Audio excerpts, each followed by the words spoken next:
Hello students, today I am going to explain your first chapter, The Last Lesson from Flamingo book. This chapter is written by Alphonse Daudet, describes the year 1870 when the Prussian forces under Bismarck attacked and captured France. So the French district of Alsace and Lorraine went into Prussian hands. That was the first day when a boy named Franz realized for the first time that how important French was for him. But it was his first lesson in French language. Now let's start the chapter. In this video, I will explain the chapter paragraph wise. So let's start the chapter.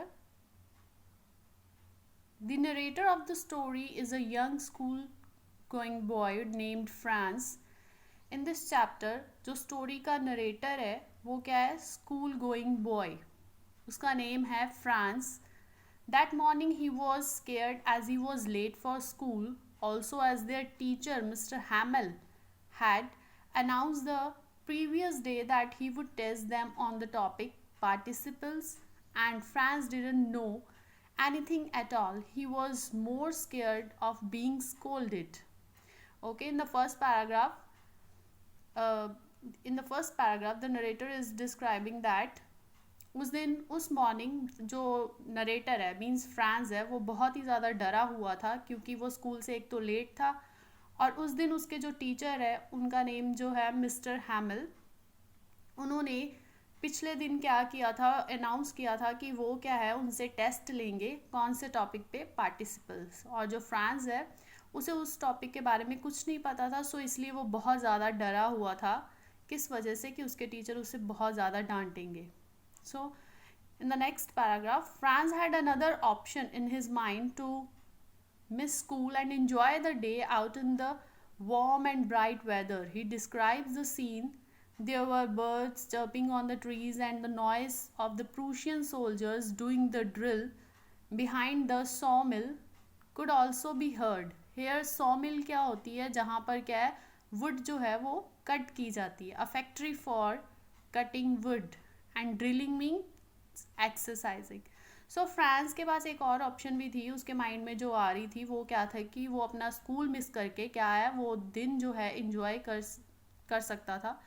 तो वो इसमें क्या है वो describe करता है scene को कि उस टाइम पे जो बर्ड्स है वो चर्प कर रहे थे एंड जो प्रूशियन सोल्जर्स हैं उनकी एक्सरसाइज करने की उसे आवाज़ सुनाई दे रही थी. एंड जो सॉ मिल है, फैक्ट्री है जहाँ पे वुड कट की जाती है, उनकी भी आवाज़ें उसको सुन पा रही थी वहाँ पर. Then the scene outside the classroom was more attractive than the school, but Franz controlled the temptation and chose to attend school. पर वो क्या चूज करता है, स्कूल जाने का. As Franz walked past the town hall, he noticed a huge crowd at the notice board. The war with Prussia had begun 2.5 years ago, and since then all the bad news like losing the war, occupation of Alsace and Lorraine by the enemy, that is Prussia, had been communicated to the people through this bulletin board. Franz kept on walking towards the school and thought in his mind that what news could have been put up at the board now. So उस दिन क्या है, France means town hall से निकलता है, गुजरता है वहाँ से एंड वो नोटिस करता है कि वहाँ पे जो नोटिस बोर्ड लगा हुआ है वहाँ पे बहुत ज़्यादा भीड़ होती है. तो वहाँ पर क्या है अभी 2.5 years एगो क्या है वॉर हुई होती है, ठीक है. एंड तब से क्या है, जब से वॉर हुई है उसके बाद से जितनी भी बैड न्यूज़ है उसी बुलेटिन बोर्ड पे क्या है लगाई जाती हैं. तो वो देखता है कि वहाँ पे लोग एक दूसरे से बातें कर रहे हैं. जो फ्रांस है वो क्या है अपने स्कूल की तरफ जाता है एंड उसके माइंड में यही थॉट्स चलती है कि अब कौन सी जो बैड न्यूज़ है वो उस बुलेटिन बोर्ड पर लगी होगी. Then the next paragraph, as he walked hurriedly towards the school, the blacksmith, who was also reading the news and had come along with his trainee, called out to Franz from behind and said that he needn't go in such a hurry, as then was plenty of time for him to reach school. So जैसे ही वो भाग रहा होता है school की तरफ, जल्दी से जा रहा होता है, जो वहाँ पे ब्लैक स्मिथ है वो भी न्यूज़ जो पढ़ रहा था वो और उसके ट्रेनी के साथ, तो वो फ्रांस को आवाज़ लगाता है पीछे से और उसे कहता है कि तुम्हें इतने जल्दी में जाने की ज़रूरत नहीं है, क्योंकि तुम्हारे पास स्कूल पहुँचने के लिए बहुत सा अभी टाइम है. Then Franz thought that the blacksmith was making fun of him as he was already late for school. When Franz reached the garden outside the school, he was out of breath as he had walked very fast. But जो France है उसको क्या लगता है कि शायद वो क्या है, उसका मजाक उड़ा रहे हैं, जो ब्लैक स्मिथ है वो उसका मजाक उड़ा रहा है. तो क्योंकि वो उस दिन बहुत ज़्यादा लेट था स्कूल के लिए. जो फ्रांस है वो क्या है, गार्डन के पास पहुंचता है, स्कूल के बाहर जो गार्डन होता है, एंड वहाँ पर जैसे ही वो पहुंचता है तो वो बहुत ज़्यादा उसे सांस चढ़ी होती, क्योंकि वो बहुत तेज़ चलकर वहाँ पर पहुंचता है. So Franz describe the usual scene at the school in the morning. A lot of noise created by the moving of desks, children repeating their lessons, and teachers striking the tables with the ruler could be heard. तो France क्या describe करता है, usual scene, जो कि daily का scene होता है morning का स्कूल का. वहाँ पे क्या हो रहा होता है, काफ़ी सारी नॉइसेस आती है डेस्क को मूव करने की, जो बच्चे हैं उनके लेसन्स को पढ़ने की बार बार रेपिटेशन की उनकी आवाज़ सुनाई देती है, एंड जो टीचर्स है उनके टेबल पे रूलर मारने की क्या है जो आवाज़ सुनाई देती है. मीन्स इसमें वो क्या डिस्क्राइब कर रहा है, स्कूल का scene. And that day was unusual as there was no such sound coming out of the school, and it seemed that the school was closed as it used to be on a Sunday morning. Franz had planned that he would take cover under the commotion and reach the class without being noticed, but that didn't seem possible. So France सोचता है कि ये दिन भी क्या बाकी दिनों की जैसा ही होगा, बट क्योंकि वो क्या करता था, क्योंकि वहाँ पे बहुत ज़्यादा आवाज़ होती थी स्कूल में, जब वो पहुँचता था उसे था कि वो क्या करेगा, आराम से जाकर क्या है अपनी सीट पर बैठ जाएगा और किसी को क्या है पता नहीं लगेगा. Franz peeped inside his class and saw his classmates seated and Mr. Hamel, their teacher, walking in the class with the ruler made of iron placed under his arm. Franz feared a beating. तो France क्या करता है, अपनी जो window है उसमें से देखता है अपनी क्लास को, एंड देखता है कि उसके जो क्लासमेट्स हैं वो बैठे हुए हैं, जो मिस्टर हैमल है वो क्या है वहाँ पर क्लास में आ रहे हैं, एंड वो क्लास में आ रहे हैं और उनके हाथ में आर्म में क्या रखा हुआ है उन्होंने, एक रूलर मीन्स जो स्टिक, ठीक है, उन्होंने रखी हुई है.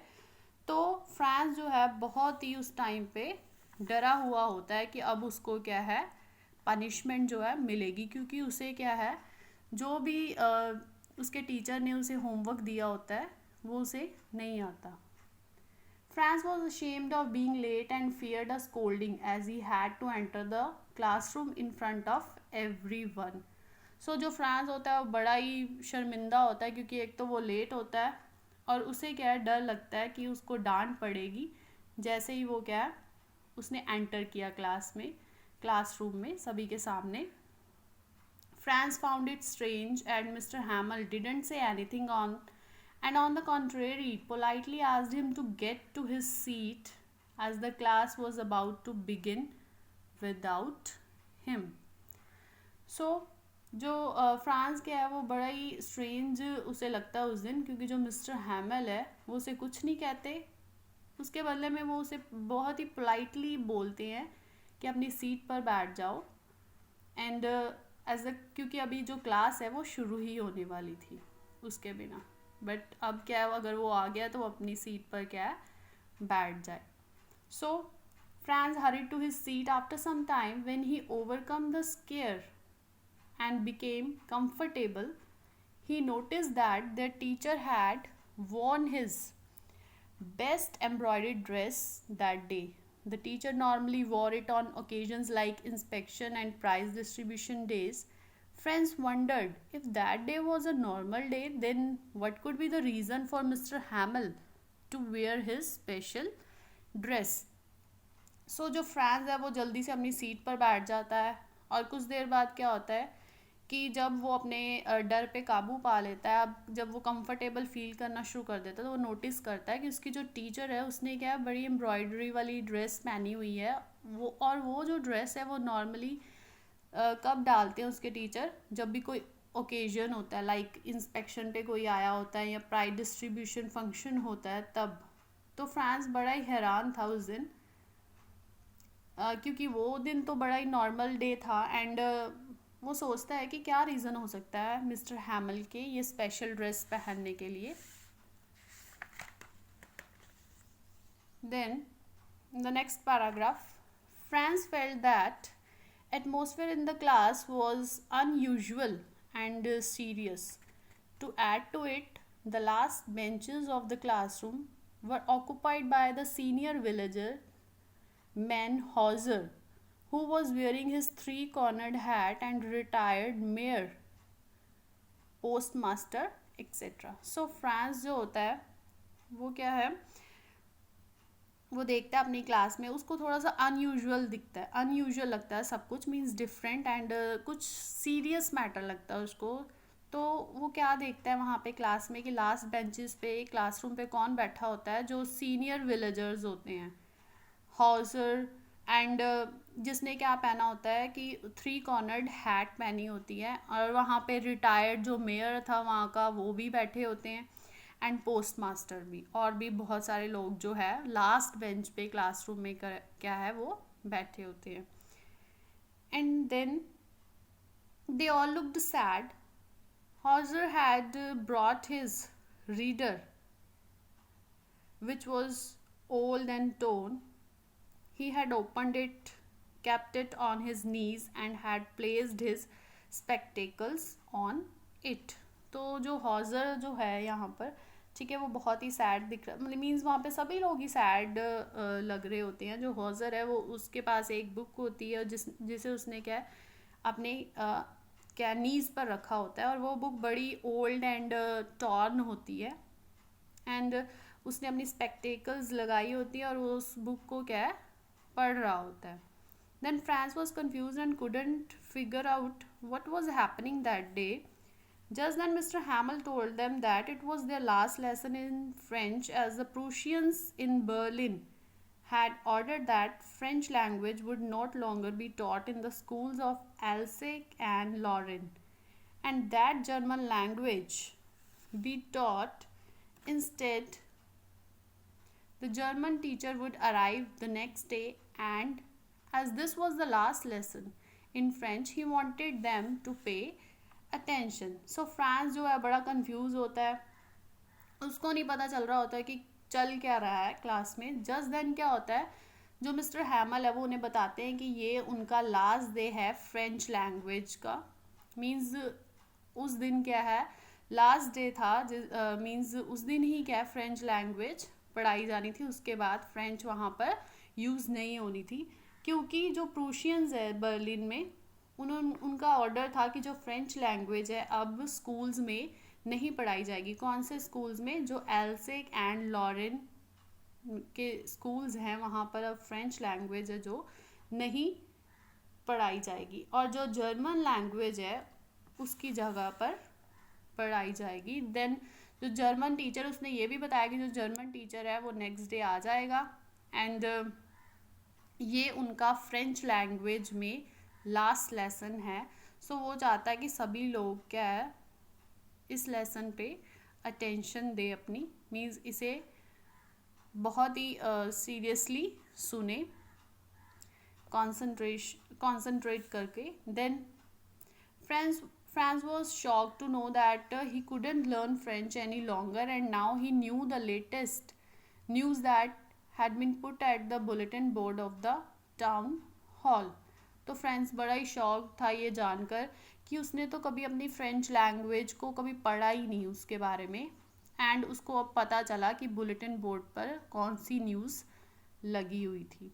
Then Franz regretted for not being serious towards studies and for wasted his time in hunting birds, egg and playing in the Saar river.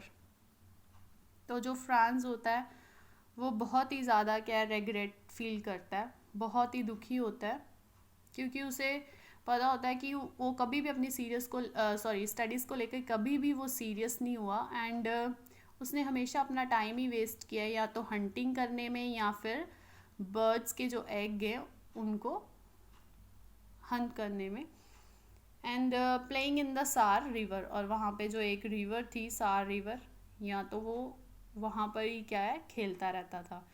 Then till now Franz considered his book to be an unwanted burden, but suddenly he starts considering them to be his best friends whom he could never leave. The writer wants to show the change in France's attitude towards study after hearing the news that he could not learn French any longer. तब तक जो France था उसे क्या लगता था कि जो बुक्स हैं उसके लिए अनवांटेड के बर्डन है, पर अचानक क्या होता है कि उसको लगता है कि नहीं, ये जो मेरी बुक्स हैं वो मेरी बेस्ट फ्रेंड्स है जिनको वो कभी क्या है छोड़ नहीं सकता. सो राइटर जो है ये शो करना चाहता है, the writer wants to show the change in Franz attitude. तो इसमें वो राइटर क्या बताना चाहता है कि कैसे फ्रांस के एटीट्यूड में क्या है चेंज आ जाता है, किसको लेकर, स्टडी को लेकर. क्या सुनकर, वो न्यूज़ जो बुलेटिन बोर्ड पे लगी थी और जो जिसके बारे में उसके टीचर ने क्लास में उन्हें बताया कि जो फ्रेंच लैंग्वेज है अब वो क्या है वो कभी भी नहीं पढ़ेंगे, क्लासेस में जो है फ्रेंच लैंग्वेज नहीं पढ़ाई जाएगी. The news that the teacher mister हैमल was leaving also had a similar impact on him. Franz didn't want him to go away. He no longer thought the teacher to be short-tempered and strict. तो जो news लगी हुई थी जो news उसने सुनी थी कि जो मिस्टर हैमल है वो क्या है लीव कर रहे हैं, वो भी जा रहे हैं, क्योंकि एक जो न्यू टीचर है, जर्मन टीचर है, वो नेक्स्ट डे आने वाला था वहाँ पर उन्हें पढ़ाने के लिए. तो इस न्यूज़ को सुन के भी वो बहुत ज़्यादा सैड हो जाता है. अब फ्रेंड्स को क्या है, वो नहीं चाहता था कि उसके टीचर वहाँ से जाएं, और उसके माइंड में अब वो ऐसी थॉट्स भी नहीं आ रही थी कि उसके टीचर बहुत शॉर्ट टेम्पर्ड हैं या स्ट्रिक्ट हैं. Now France knew that mister हैमल was wearing his best dress in honor of this last lesson. He also realized that the village men had come to pay respect and thank Mr. Hamel for his service of 40 years in that school. So तब जाकर France को पता चलता है कि mister हैमल ने ये new dress जो है क्यों पहनी है.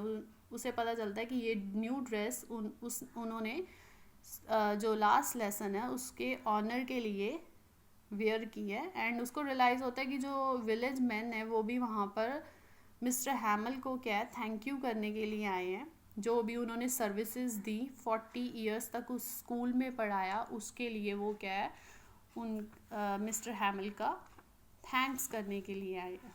So Franz was ashamed of being late and feared a scolding as he had to enter the classroom in front of everyone.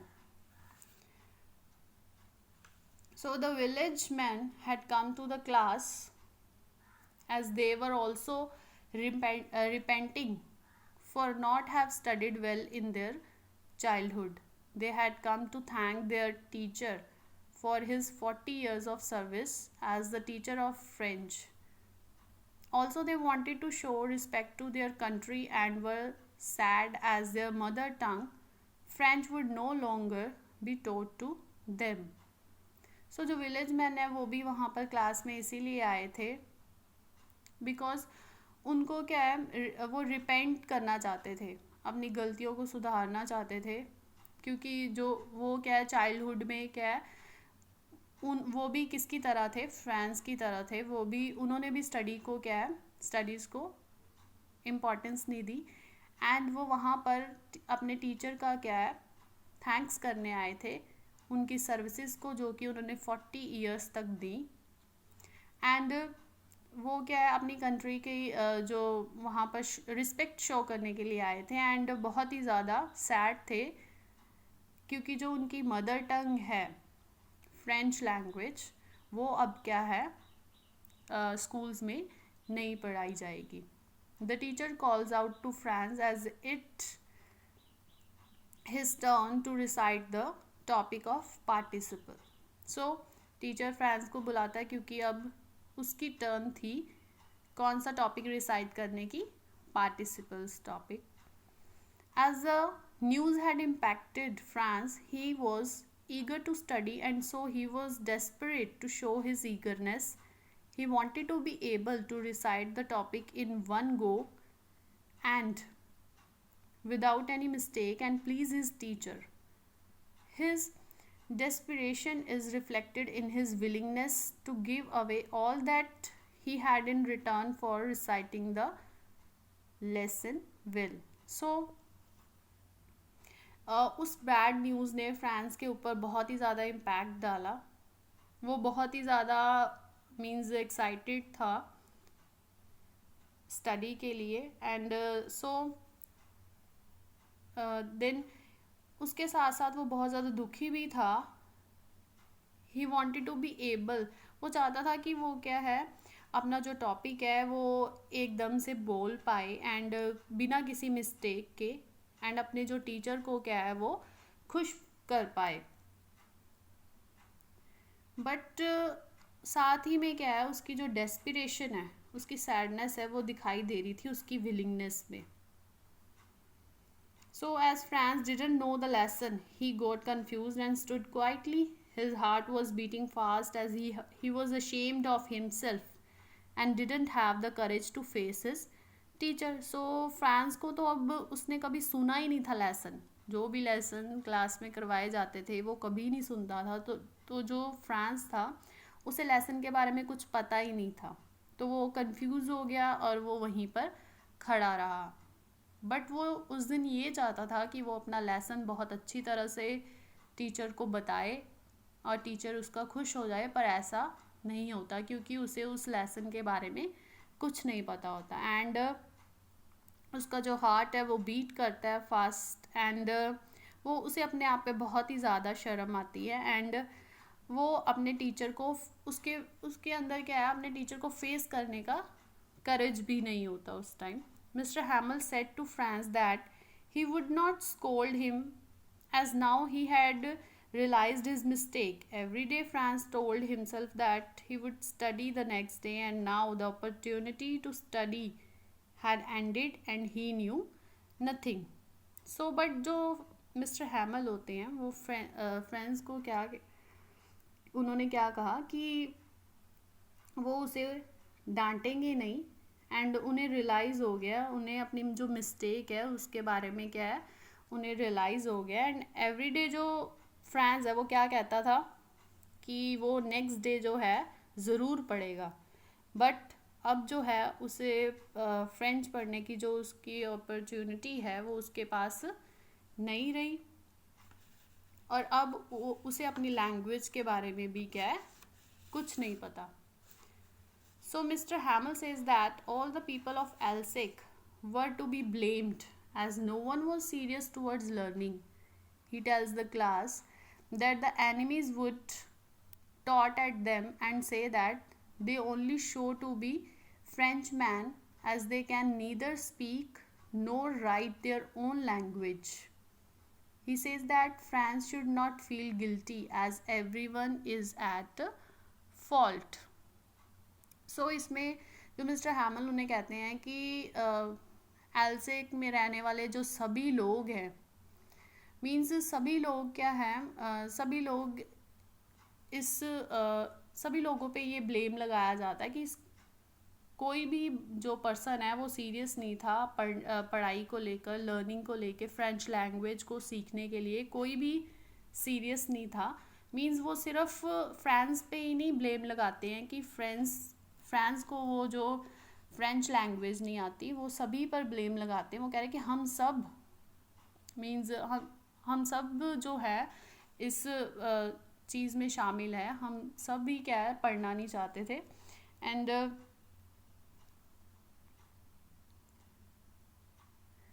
अब वो अपनी क्लास को क्या कहते हैं कि अब जो एनिमीज़ है वो क्या है, हमें हम पर हंसेंगे, क्योंकि उनको पता चल जाएगा कि हमें ना तो अपनी लैंग्वेज बोलनी आती है, ना ही हमें अपनी लैंग्वेज जो है वो लिखनी आती है। देन वो फ्रांस को कहते हैं कि उसे गिल्टी फील करने की ज़रूरत नहीं है, क्योंकि सभी लोग इसमें गलती जो है वो सभी की है। Everyone is at fault. So Mr. Hamill says that Fran's parents were not interested in getting him educated.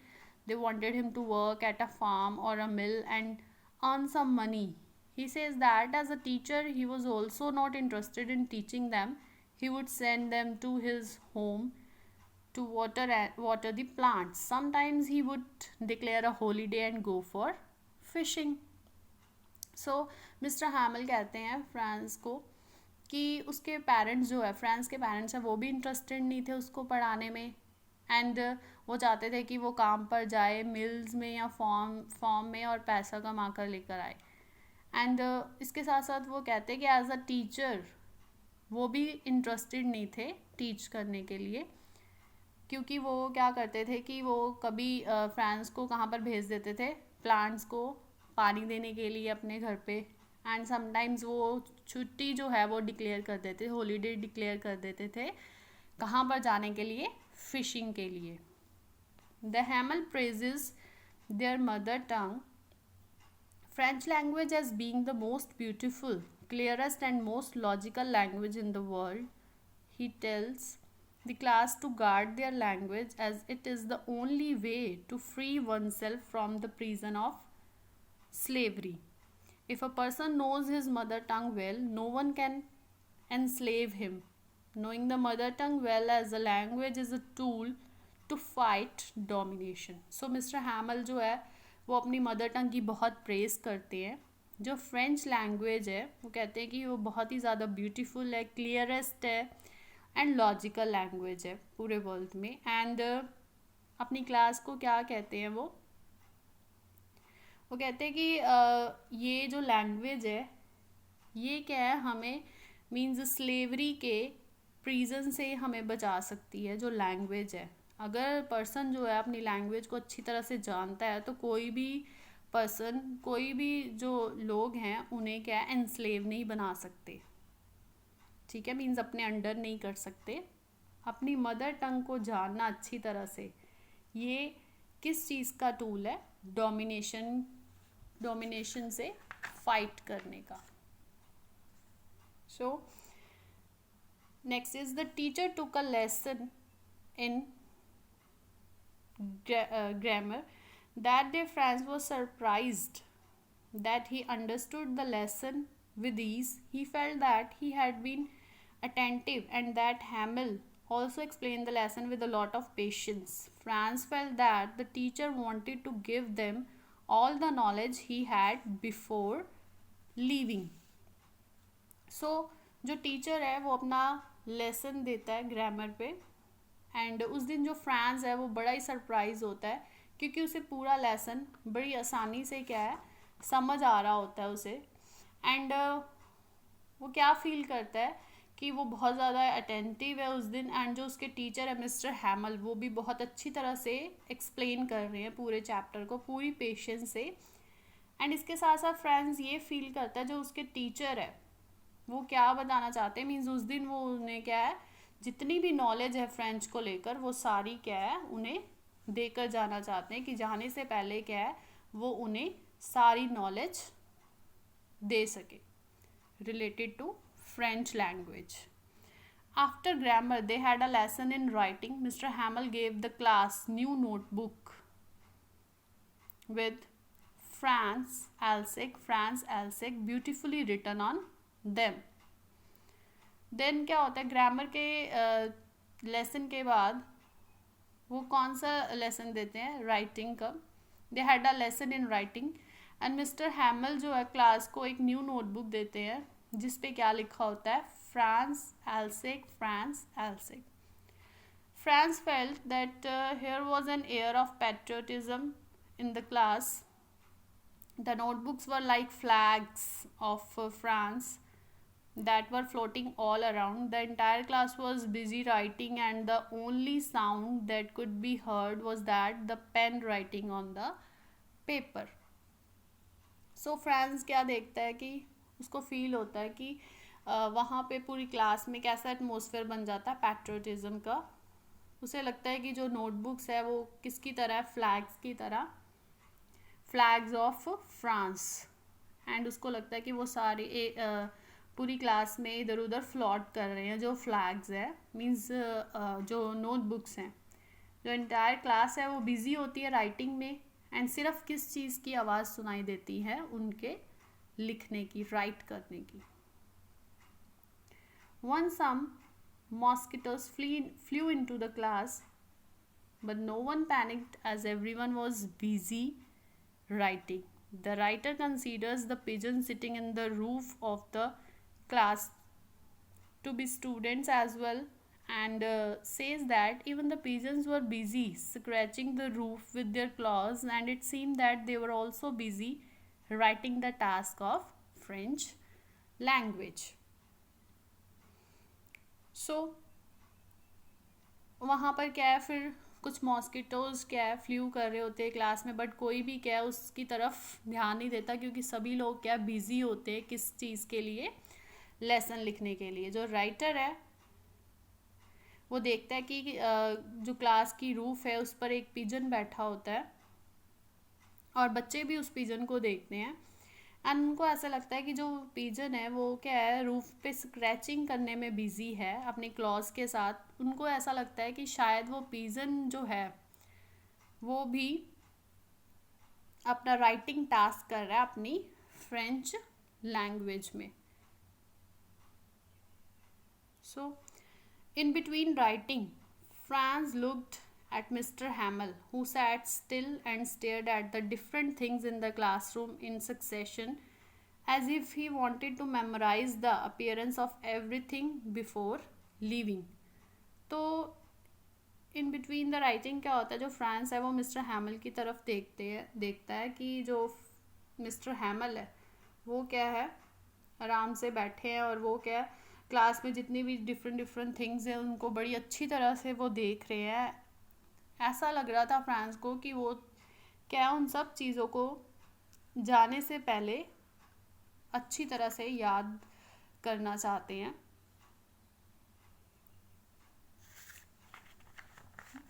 Mister हैमल had been teaching at that same place for the last 40 years. The only changes were that the desks in the classroom had worn out due to use over the years. The walnut trees in the garden outside had grown taller. The hope vine on the wall of the school building had climbed up on the roof. So Mr. Hamel है उस class में कब से teach कर रहे थे, 40 years से. And सिर्फ चेंजेस क्या आए थे कि वो जो क्लासरूम के डेस्क है वो टूट गए थे, एंड क्योंकि वो बहुत सालों से उसे यूज़ किया जा रहा था. एंड जो वॉलनट ट्री है था गार्डन में वो और ज़्यादा टॉल हो गया था. एंड होप वाइन था जो वॉल पे स्कूल की बिल्डिंग की, तो वो क्या कहाँ तक उसने वो क्लाइंब कर गया था, रूफ तक. सो France feel that the teacher must be heart broken to be sent away from a place where he had spent 40 years of his life.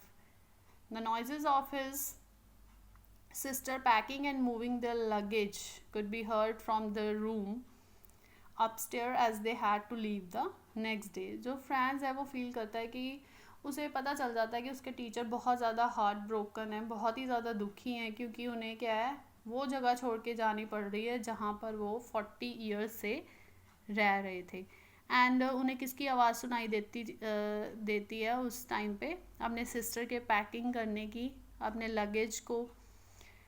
And वो जो आवाज़ है वो कहाँ से आती है, रूम से आती है जो अपस्टेयर्स होता है. क्योंकि पैकिंग वो क्यों कर रही थी, क्योंकि उन्हें नेक्स्ट डे वहाँ से जाना था.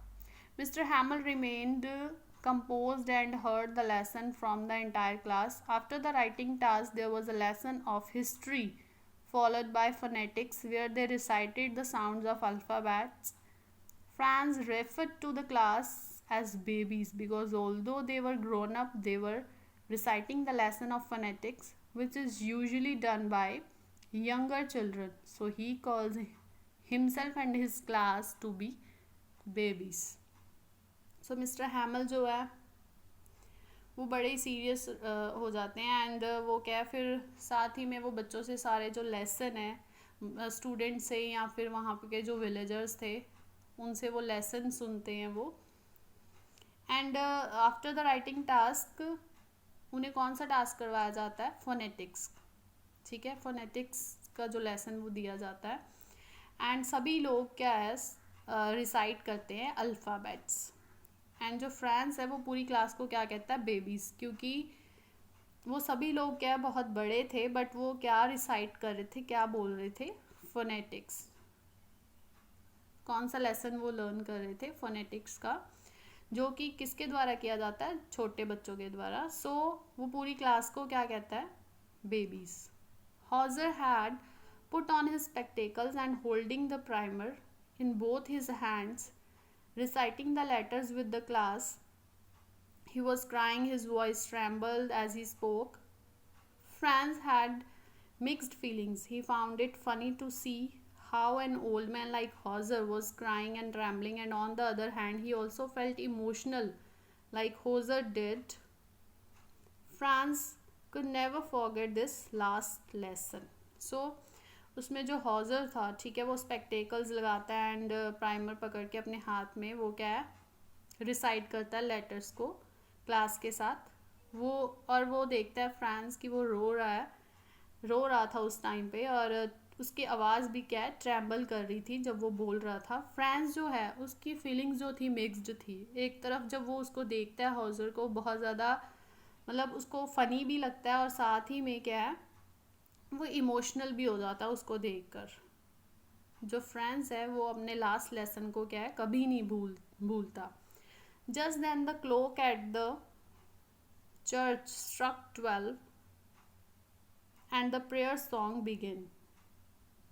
तभी क्या है जो चर्च की क्लॉक है वो स्ट्रक करती है 12 o'clock हो जाते हैं एंड जो प्रेयर है वो स्टार्ट हो जाती है. At the same moment, the sound of the trumpet means musical instrument, played by the Prussian soldiers who were returning from the drill was heard. Mr. Hamel's face became dull and colorless as the time had come for the class to get over. He stood straight and motionless, and Franz says that he had never appeared to be so tall. तो क्या होता है उसी moment पे उन्हें किसकी आवाज़ सुनाई देती है म्यूज़िकल इंस्ट्रूमेंट की क्योंकि उस टाइम पे जो प्रूशियन सोल्जर है वो ड्रिल कर एक्सरसाइज करके वापस आ रहे होते हैं एंड जो मिस्टर हैमल है बहुत ज़्यादा उनका फेस डल एंड कलरलेस हो जाता है एंड वो क्या है अपनी क्लास के सामने मोशनलेस मीन्स बिना कुछ बोले एंड बिना किसी मूवमेंट के क्या है वहाँ पे स्ट्रेटली खड़े रहते हैं. एंड जो फ्रेंड्स है वो क्या कहता है he had never appear to be so tall कि उसको कभी भी अपने आप को ऐसा नहीं लगा कि वो इतना बड़ा हो गया. Mister Hamel began to speak but couldn't continue as he was over powered by his emotions. He took a piece of chalk and wrote the words "Vive la France" meaning long live France at the blackboard as large as he could. So Mr. Hamel जो है वो बोलना शुरू करते हैं but मतलब वो इतने ज़्यादा इमोशनल होते हैं कि वो क्या है बोल नहीं पाते. देन वो क्या करते हैं एक पीस ऑफ चॉक लेते हैं और चॉक से ब्लैक बोर्ड पे क्या लिखते हैं "Vive la France" means long live France.